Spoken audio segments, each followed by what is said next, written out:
Moving on to the next chapter, Science and Hope of Survival. As per the title shows, this chapter is all about how science and human beings are interrelated. The author, as well as the scientist, Kaylis Baruch, conclude in this chapter by quoting that where there is a science, there is a hope of survival. When we connect this chapter with the present scenario of COVID-19, almost every aspect of modern life has been dramatically disrupted by this uncertainty, and the whole world is ready with preparedness to face the challenges of COVID-19 with the help of science and scientists.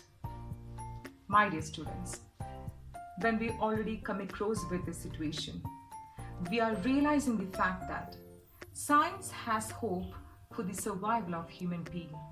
Or in other words, where there is a science, there is a hope of survival. Moving on to the chapter in more detail, before that let me inform you the two important questions that you can expect for your SSLC board exam. Why scientists are called as the most practical people all over the world? And the second question, what was the problem that the nuclear powers, that is Russia, America and England faced when they take decision to ban nuclear weapon test? Just keep these two questions in your mind. We will come to know about its answers in more details while explaining the chapter. Moving on, the author Kaylis Baruch began this chapter with a question that why do people choose the profession scientist even though they are getting less income when we compare their profession with businessmen, lawyers, engineers, etc. As a scientist, he is answering that discovery is more important for the scientist than money. They enjoy the happiness of uncovering the mysteries of nature, and also they enjoy freedom and friendship. Moving on, when he was doing research on the theory of seismic waves in 1960, he got a message from Geneva, where the three countries, that is Soviet Union, United States and United Kingdom, that is Russia, America and England, from these countries of technical experts are gathering at Geneva to ban nuclear weapon test. Because at that time, every man, woman and child are under the threat by nuclear weapon. Each superpowers, that is Russia, America and England, they had more than enough nuclear bombs to destroy the other countries. If they continue using nuclear explosion, that lead to more imbalance of the world. Moving on, and the three countries are willing to come to an agreement to put a ban on the nuclear weapon test. That's why these three countries of the technical experts are gathered at Geneva. But there is a problem behind this agreement. Dear students, it's a very important question that you can expect for your SSLC board exam.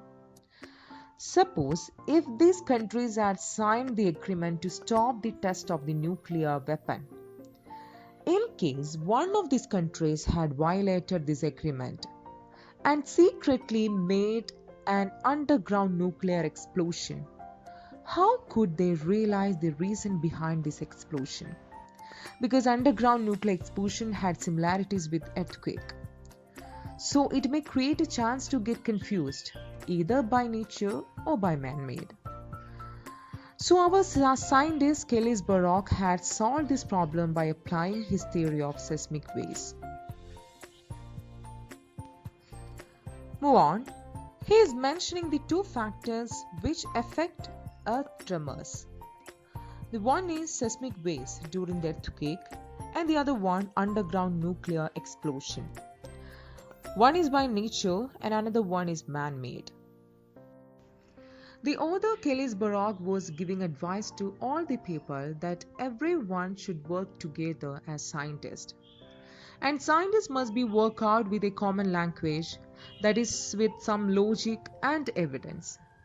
They should not categorized by their age or experience.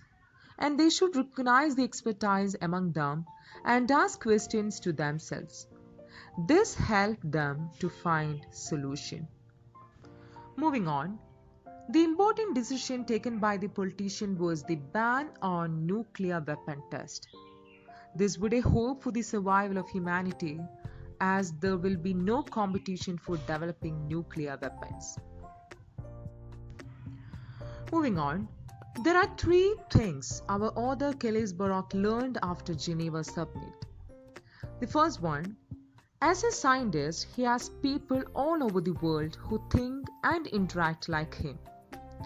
And the second one, scientists never feel lonely abroad. And the third, he learned that while there is science, there is hope of survival. Moving on to the important question of the chapter, why scientists are called as the most practical people all over the world. What you have to do is that you just write the contributions of the scientist. Some examples have been given in the textbook itself, that is, all new technologies, all brands of industries, medicines, electronics, synthetic fiber, new source of energy, mode of transport and green revolution. These contributions of the scientists prove that scientists are the most practical people all over the world. We are coming to the end of the chapter. The author concluded this chapter by quoting some values of science. That is, it's an exciting venture into the great unknown. It's a token of humankind's survival. It is a scientist with their tools can ensure our safety in the world. And the last, science is our guardian and caretaker. So where there is science, there is hope of survival.